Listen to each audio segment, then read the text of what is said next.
Well, here we go. Another woman who thinks the grass is greener on the other side, but the grass ends up turning brown. She cheated on me. We divorced, but the ex-wife gets dumped by her AP. This story has an update. I never thought I would be the man sitting here writing this story, but here I am. My wife and I have been married for just over 13 years now. We live in Atlanta, Georgia, where we have built what I thought was a solid life together.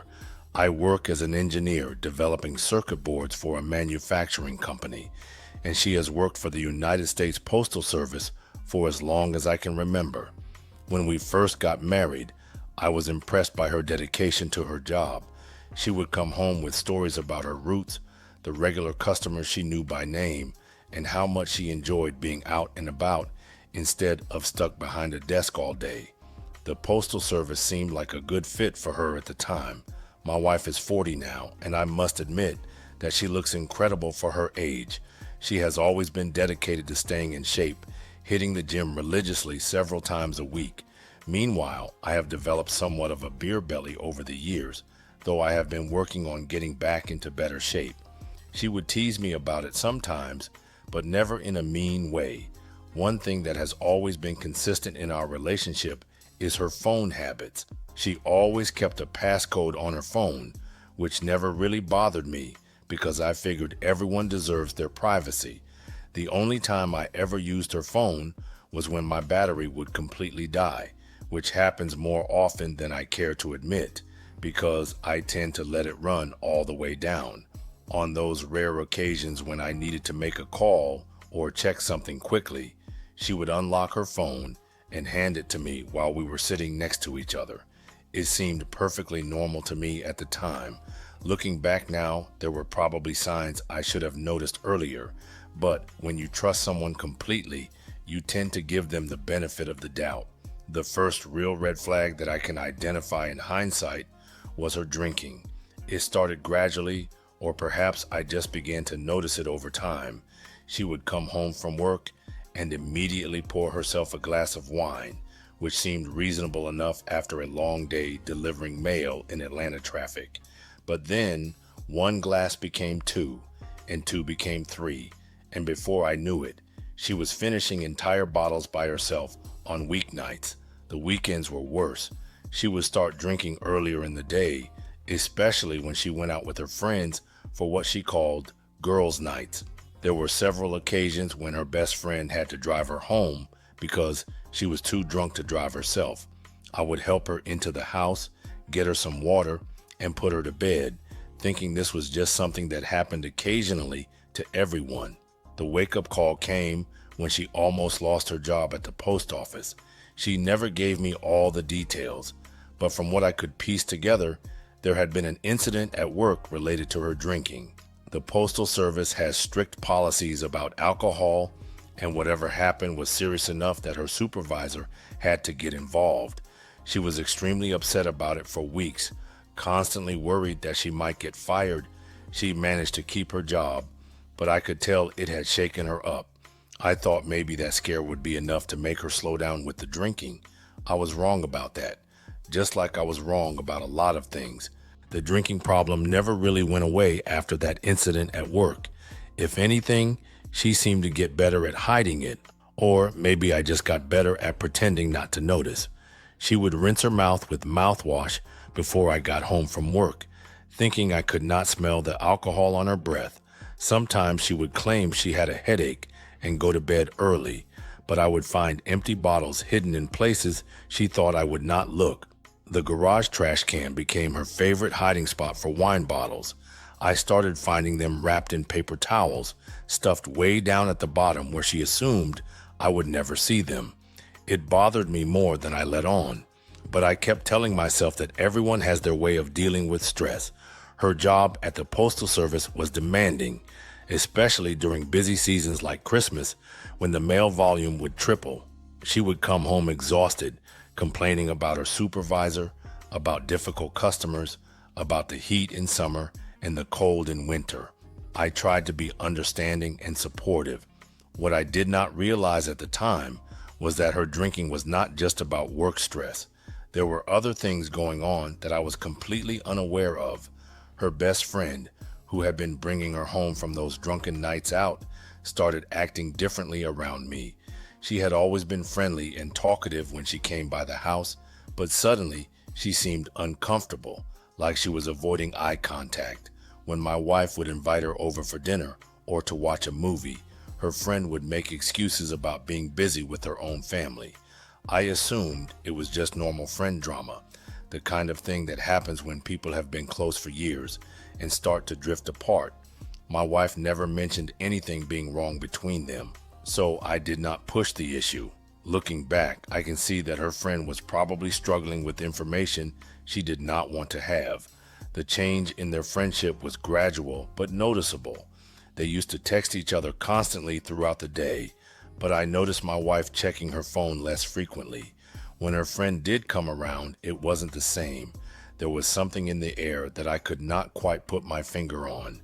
They would have quiet conversations in the kitchen while I watched television in the living room, like they were whispering, which made me wonder what they were discussing. I never thought to eavesdrop because I trusted both of them completely.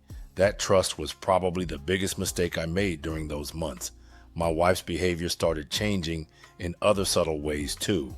She would receive calls on her personal phone during dinner, which she would step outside to take, claiming they were work-related. That wasn't my wife. She was very detailed when I asked her a question. Instead of sharing detailed stories about interesting customers or funny incidents, she would simply say it was fine and change the subject. I attributed most of these changes to stress from her drinking problem and the near miss with losing her job. It never occurred to me that there might be something else entirely going on. The Postal Service had always been her whole world outside of our marriage, and I assumed the pressure from that incident was still weighing on her. What I did not know was that someone else had become part of that world. All of a sudden, this overtime excuse started happening more and more frequently as the weeks went by. She would get text messages during dinner that supposedly required her to work late the next day or come in early for special deliveries. The Postal Service does have busy periods that require extra hours, but this seemed excessive even for their standards. When I would ask her about the overtime pay on her pay stubs, she would get defensive and say that not all extra hours qualified for additional compensation. That explanation never quite made sense to me, since hourly employees typically get paid for every hour they work. However, I did not want to seem like I was interrogating her about money. Her friend's behavior became even more strange during this time period. She started declining invitations to come over completely, claiming her own marriage needed more attention. When my wife would mention calling her to make plans, there always seemed to be some reason why they could not get together. The few times I saw her in public, such as at the grocery store or gas station near where we lived, she would wave politely but avoid any real conversation. It was as if she was deliberately keeping her distance from both of us. I began to wonder if my wife had done something to upset her friend, but whenever I brought it up, my wife would brush off my concerns. She would say that her friend was going through a busy time with her own family and work responsibilities. Their friendship had been so solid for years that this sudden distance seemed unnatural. Then one evening in late spring, everything started to unravel in a way I never could have anticipated.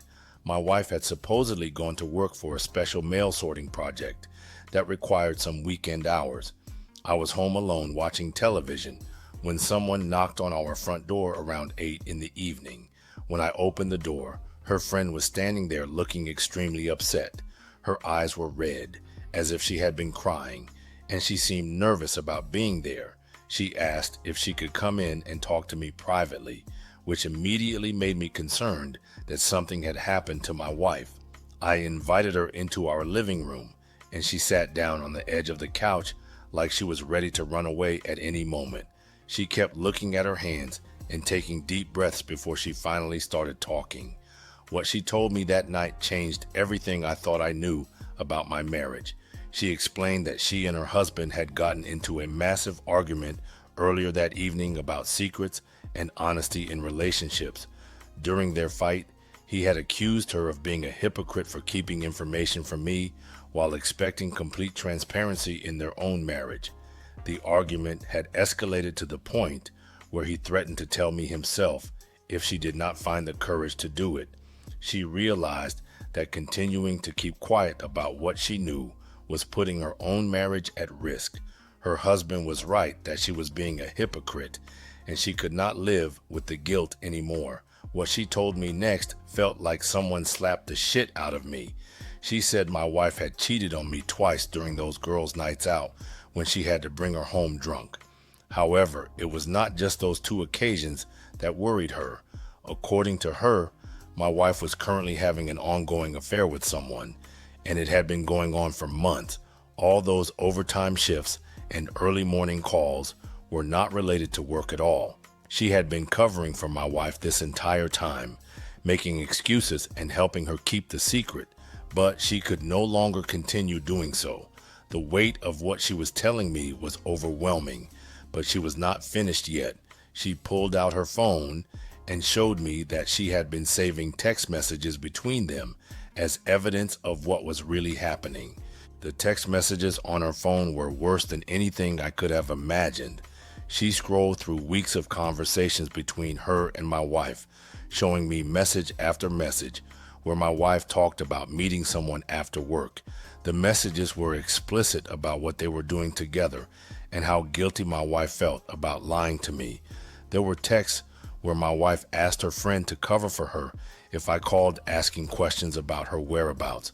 Other messages showed my wife bragging about how easy it was to fool me with the overtime excuse. Reading those words felt like watching my entire marriage crumble in real time.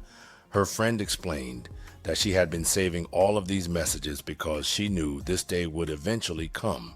She said she felt terrible about helping my wife lie to me, but she had not known how to handle the situation without destroying multiple relationships. The affair partner was someone from my wife's work route, though not another postal employee. According to the messages, they had been meeting at his place during her lunch breaks and after work when she claimed to be working overtime.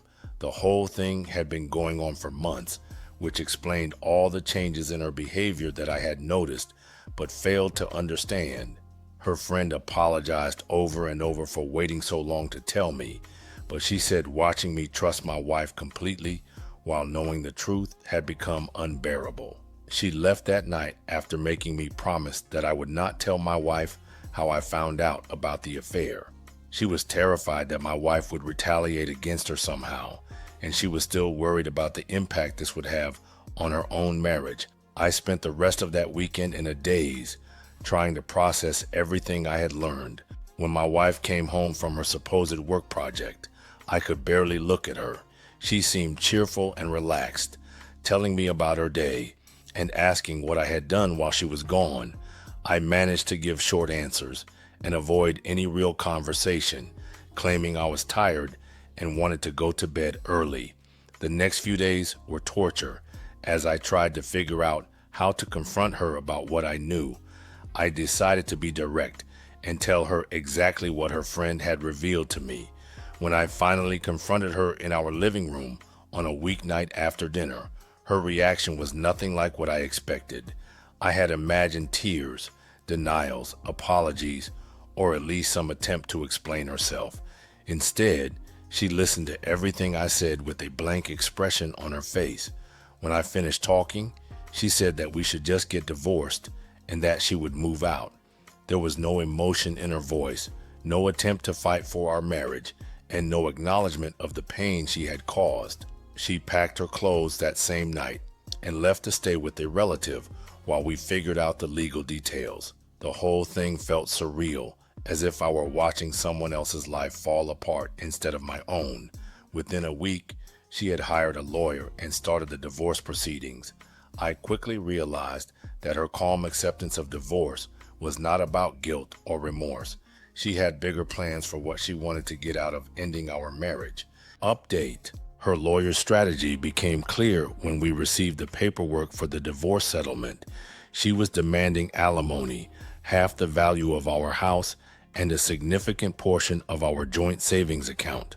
Her legal team argued that she had been a dedicated wife for 13 years and deserved financial support while she rebuilt her life. They painted a picture of her as the victim of an unhappy marriage who needed time and money to get back on her feet. The demands were outrageous considering she was the one who had destroyed our marriage through infidelity. My lawyer explained that Georgia law does consider adultery when determining alimony, but we would need solid proof of her affairs to make that argument stick in court. That was when I remembered her friend had saved all those text messages as evidence. I contacted her and explained the situation, asking if she would be willing to testify about what she knew. She was terrified about getting involved in legal proceedings, but her husband convinced her it was the right thing to do. Her friend not only testified at the divorce hearing, but also provided copies of every text message conversation she had saved over the months. The messages were devastating evidence that clearly showed my wife's ongoing deception and adultery. Her lawyer was completely unprepared for this level of documentation about the affairs. When the judge reviewed the evidence, my wife's demands for alimony were denied immediately. The text messages proved beyond any doubt that she had violated our marriage vows and caused the breakdown of our relationship. She was awarded part of our savings account, her personal belongings, and her car, but nothing else. I got to keep the house and most of our joint assets. After the divorce was finalized, my wife moved in with her affair partner. I heard through mutual acquaintances that they had gotten a place together and were trying to build a life as a couple. Their relationship lasted about 8 months before everything fell apart for them too. According to what I heard, he got tired of her drinking problem and the drama that seemed to follow her everywhere. He ended up kicking her out and moving away from Atlanta entirely to get away from the whole situation. That was when she tried to come back into my life. She showed up at my house one evening, looking defeated and asking if we could talk about getting back together. She claimed she had learned from her mistakes and wanted to work on rebuilding what we had lost. I looked at her standing at the doorstep where we used to welcome friends and family, and I felt absolutely nothing. My response was final and straightforward. Hell no, that will never happen. I closed the door and never looked back. Some bridges, once burned, can never be rebuilt. My commentary. Well, as I have said in some of the videos, sometimes you don't need to look or spy on your spouse to see if they are cheating. You might get that answer from an unexpected source.